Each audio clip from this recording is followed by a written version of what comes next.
Shankara Hara Hara Shankara Jaya Jaya Shankara Hara Hara Shankara Jaya Jaya Shankara Hara Hara Shankara Jaya Jaya Shankara Hara Hara Shankara Jaya Jaya Shankara Hara Hara Shankara Jaya Jaya Shankara Hara Hara Shankara Hara Hara Shankara Jaya Jaya Shankara Hara Hara Shankara Jaya Jaya Shankara Jaya Jaya Shankara Hara Hara Shankara Jaya Jaya Shankara. Volume 1, Part 5, Chapter 8. For the satisfaction of all beings. Yagas, which are meant for the Devatas, Tarpanam to Pitrus, and Shraddha should be performed without fail. Along with these, our ancestors were also performing puja to God, offered food to guests, and Vaishwadeyam meant for all beings. You may or may not be doing this, but it will be good to hear about these. You have studied a lot. You are still studying. You have learned the history of so many other countries. I have been talking about these so that you may at least know about the dharmas which are being observed over the eons and their names. Vaishwadeyam is one of these. I shall tell you about this. Are we not causing troubles in so many ways to so many creatures with our bodies? We are proudly thinking that we are keeping our house clean. But if one thinks about this, it will be realized that every house is a meat shop. It's not one meat shop. Our Shastras say that there are 5 meat shops. What are they? Pancha Sunaku Hastasya Vartante Aharaha Sada Kantini Peshani Kalli Jalakumbha Upaskara. The conventional vegetable cutter is a meat shop. Do we not cut the vegetables with that? Vegetables also have life. The place where they are tortured is a meat shop. Next come the grinder, rice mill, etc. Are we not grinding the grains with these without any sympathy? Here an objection raised by non-vegetarians needs to be answered. They tell the vegetarians, do not the vegetables and grains you eat have life in the same way as animals whose meat we eat? It is true, but although there is no difference in kind between the two types of food, there does exist difference in the degree of violence. While it is true that the vegetable and plants have life and feelings, they do not experience pain to the same degree that man and animals and birds experience. This has been measured scientifically.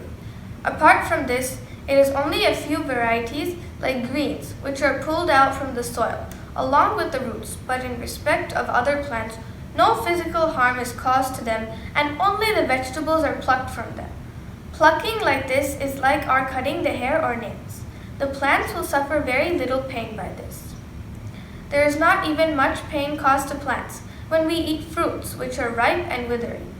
Even in respect of paddy plants, we take the grain only when the plants have grown to their full and bend down unable to bear the weight of the grain's bunches.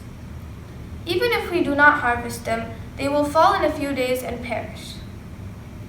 In another way too, we can make the non-vegetarians realize that vegetarian food is better than non-vegetarian food. Now, they are eating only selected varieties of meat.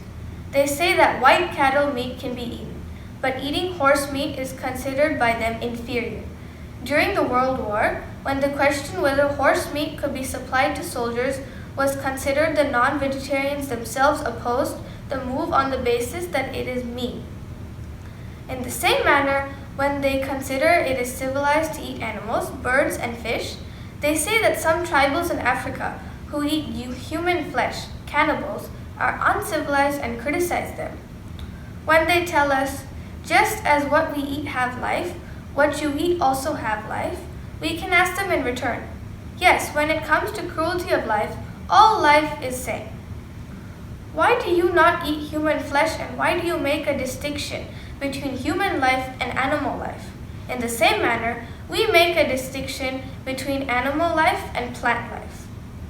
Avoiding non-vegetarian food and taking only vegetarian food helps improve an even temperament. We have to keep instruments for cutting vegetables and grinding grains, as the minimum unavoidable necessity for survival. The third meat shop is the fire in the kitchen.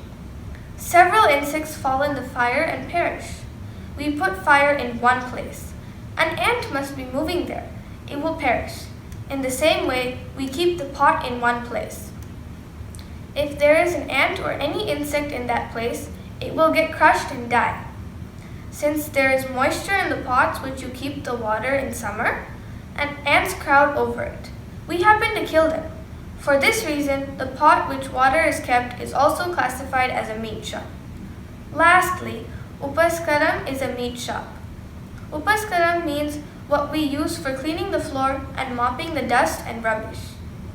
Do we not cause harm to so many creatures in this process? Thus, there are 5 meat shops in our home. We should not hurt even those creatures which harm us. But here we happen to cause harm to creatures which did no harm to us along with those which harm us.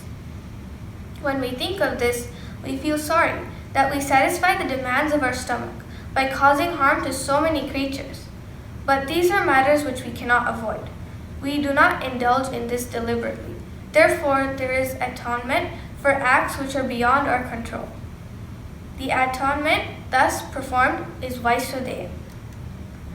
The creatures which suffered on account of our activities should attain a good state. May God forgive us. With these thoughts, sacrifice is offered for the satisfaction of all creatures. In Vaisudeyam, sacrifice is offered to all creatures in the world, and also to those excommunicated from the society. By performing Vaisudeyam, many of our faults will get removed. Several beings will get their food. Along with Vaisudeyam, which is Bhuta Yajna, it has been offered that puja, yajnam, etc., which are Deva Yajnam, Manusha Yajna, entertaining guests, Pitu Yajna, offering oblations, Brahma Yajna, for example, teaching others the Vedas we have learned should be performed. These Pancha Mahayajnas, 5 great yajnas, were being performed by all people, including the rishis, who are Brahmaputras over the eons. From ancient times and up to the time of our grandfathers, these were being performed regularly, in accordance with Shastra. This should have continued uninterrupted up to the time of the Pralaya deluge, but we have earned the name for cutting of this thread in our times. Giving up the practices that were being followed from time immemorial, not only have we lost the benefits of following them, but we have prevented our future generation from enjoying the benefits. I am talking of several observances and practices. Think about how much we are doing, how much we are not doing, and how much we can do. Even if everything cannot be performed, keeping in view the needs of working for a living, we should do whatever is possible. We should at least sincerely feel that we have not been able to carry on the other good practices. Shankara Jaya Jaya Shankara Hara Hara Shankara Jaya Jaya Shankara Hara Hara Shankara Jaya Jaya Shankara